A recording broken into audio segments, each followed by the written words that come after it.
So our final big condition that we're going to be talking about is restless leg syndrome. And restless leg syndrome is essentially an experience of discomfort or unpleasant sensation, usually in the legs, right? So it's this urge to move the legs because of some sort of uncomfortable or unpleasant sensation within the legs. So this can include things like feeling like your skin's being pulled or like electric kind of current. It can be itching or tingling. It can be aching, throbbing, almost feeling like there's bugs or something crawling on your skin. Really unpleasant. And for it to be diagnosed as restless leg syndromes, the symptoms similar to chronic insomnia occur at least 3 times a week for at least 3 months. And the same kind of impairment or distress has to be present. So significant distress or impairment, and then of course looking at other potential contributors to those symptoms, right? So we want to think about other things like peripheral edema, peripheral vascular disease, other cramps from, electrolyte deficiencies, positional discomfort just from, poor bedding, etc. So we want to think about those kinds of things too when we're looking at the diagnosis itself. So somewhere between 2 and 15% of the population has diagnosable restless leg syndrome. It's a little tricky to know the full prevalence because there's a lot of people who probably have symptoms that are maybe like just below the diagnostic criteria, or they attribute it to just being a poor sleeper and they don't do anything about it, etc. And there's a lot of potential contributing factors too that are modifiable.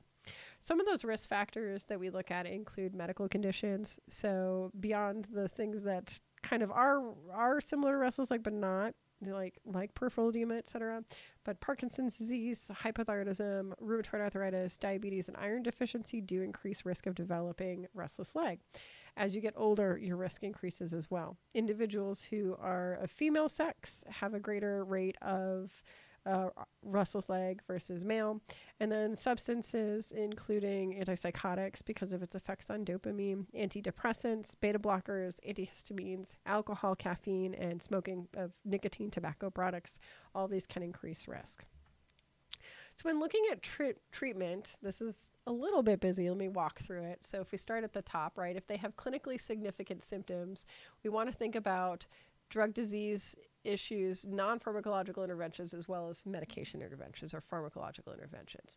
So looking at drug disease, is there any products that we could potentially identify and reduce or eliminate that can be contributing to that person's presentation? And sometimes the answer is yes, there's a product. No, we can't really do anything with it, right?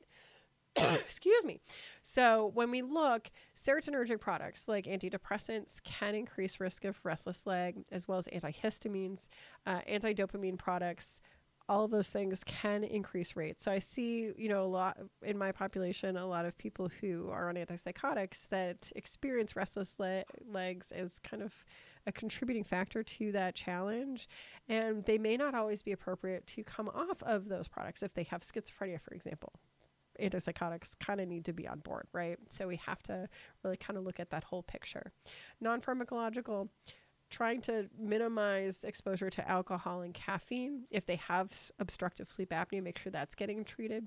And then more from a interventional perspective, there's this intervention called bilateral high-frequency perineal nerve stimulation that can also help reduce symptoms of restless leg. Now, that's a bit more invasive, not something we do first, but that is considered a non-medication intervention that we can do. Pharmacologically speaking, first thing I always think about and bring up, so, I with some significant frequency get asked about these kinds of things. My first question is, what does their iron look like? Because it's like such a low-hanging fruit, where if someone has low serum ferritin or transferrin saturation, they can potentially have their symptoms reduced or treated with replenishment of iron. So we want to do iron. Iron is like the first thing that I think of. From there are other products that we can think about. So gabapentin products are the first line recommendations in the most recent guidelines. So specifically the Inacarbil, which is Horizont. That formulation is the one that's FDA approved for treatment of restless legs, but we do clinically use regular gabapentin as well as pregabalin as kind of first choices. Other options that are suggested are dipyrimidine, which is an antiplatelet product used for like peripheral vascular disease. And then actually opioids, specifically ER oxycodone. And what's interesting is in the newer guidelines, so the Academy of Sleep Medicine guidelines actually have kind of segregated our like dopamine agonist products as if the patient wants, quick symptom relief and is aware that that long term it's not necessarily recommended, and that risk versus benefit in shared decision making, they want to do it, then we can use dopamine agonists. So that's an interesting little shift that they've had. And that includes pramipexole, that includes ropinirole, carbidopa, levodopa, rotigotine. So these products that were, historically used much more sooner and really kind of above dipyrimidine. Kind of interesting, right? Kind of interesting there. So when we break down some of the products, we've looked at the anti-seizure medications previously, and most of these are, honestly, these are all products that we've talked about previously if you've been in my class. So gabapentin, usually it's a dosing at bedtime. So the Horizon is 300 to 600 milligrams.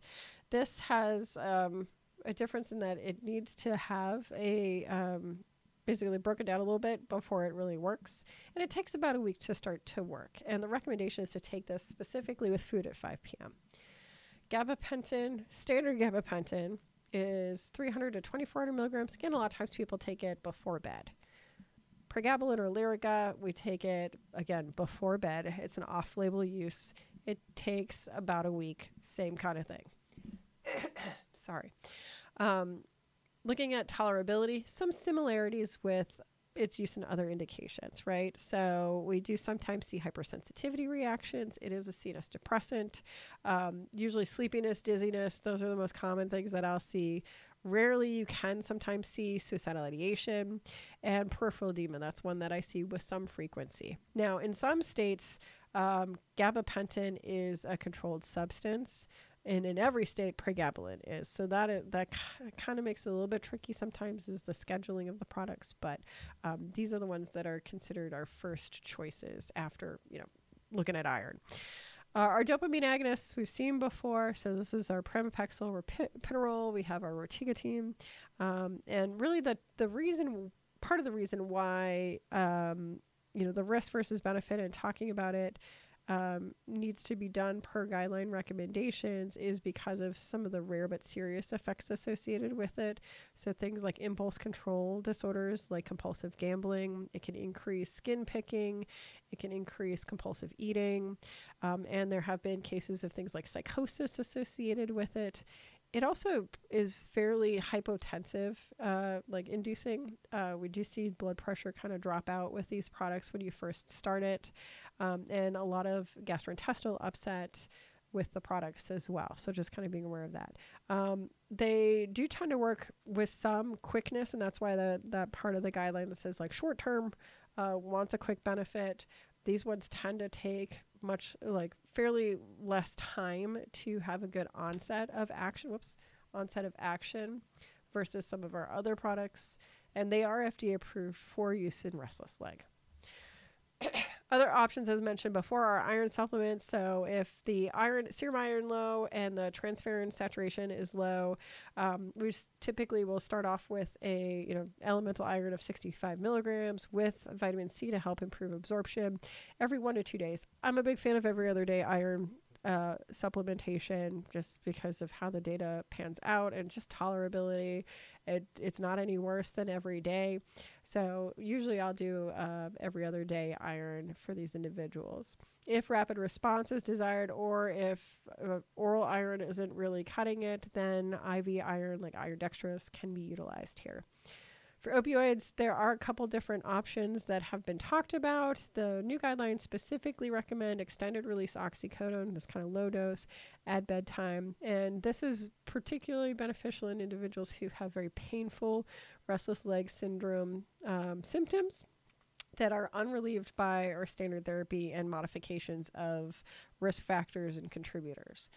Dipyridamole is a product that has a low certainty of evidence, but fairly low risk as well. And it's kind of interesting, the theory behind it, because dipyridamole is theorized to actually essentially increase the suppression, or kind of suppress adenosine from the brain, and essentially individuals who have iron deficiency, there's an association with adenosine and suppression from that.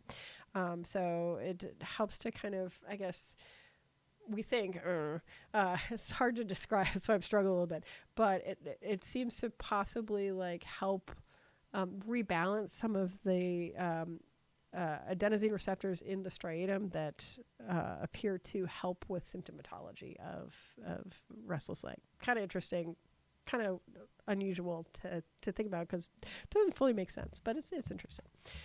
And then I did want to just briefly kind of honorably mention a couple disorders. So we have a few disorders that you will run into from time to time.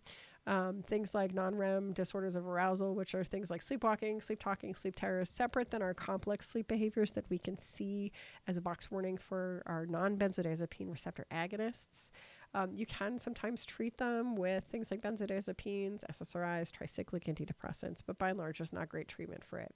Same thing with our REM behavior disorders. So this is like night terrors, nightmares, and kind of acting out during those nightmares. Sometimes they will use clonazepam, melatonin, and pramipexole for those. Jet lag and shift work sleep disorder are kind of self-induced disorders of sleep due to travel or unusual working hours. And things like our kind of circadian rhythm influencers like Romeltion can be helpful there. Same thing with 24-hour sleep-wake rhythm disorder, which is caused by a couple conditions, most notably someone who has complete blindness, so they aren't even able to detect dark versus light, so that light cue that would trigger things like release of melatonin are not present in the individuals. All right. Got it. Did it. Thank you, friends. Take care.